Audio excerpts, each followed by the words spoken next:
feels like the conflict between those two groups is getting more intense.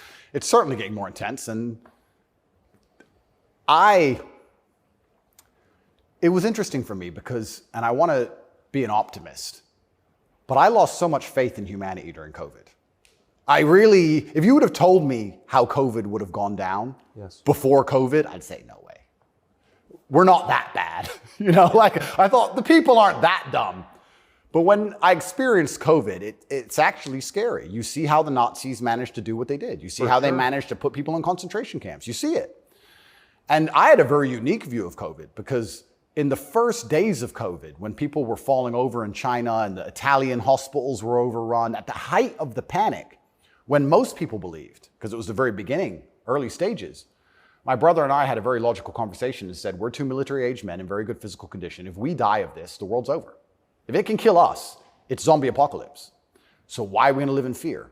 So we found the only two countries that were open, which were Sweden and Belarus. We had just been to Belarus. This is before the Ukraine war. We'd just been there. We decided to try Sweden. So for the first 3 months of COVID, during the height of lockdowns, when Florida was closed, when it was absolute... I remember. Yeah, when it was the craziest lockdowns globally, me and Tristan are in Sweden in absolute freedom. They had no restrictions, no masks, no vaccine passports, no social distancing, nightclubs are full, restaurants are open, perfectly complete normal society. Nobody talks about this anymore. Nobody talks about, wait, Sweden never did a thing. Everything functioned perfectly fine the entire time.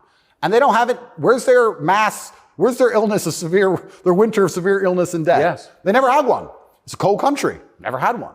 So we were living in Sweden, living completely normal lives, seeing the internet and seeing this insanity. And we're like, well, surely if we just put up a few videos of us partying in Sweden in nightclubs, this will wake people up. People ignored their own eyes. That's the scariest thing about everything, is that they can get to a level where, with the media machine, where people will genuinely ignore their own eyes. I don't understand how you can get people so brainwashed that they will see that the sky is blue, and then they'll watch that the sky is green, and then they'll look at it again and go, the sky's green. It's crazy to me, but COVID proves they can do that. And that's why the war is getting so intense.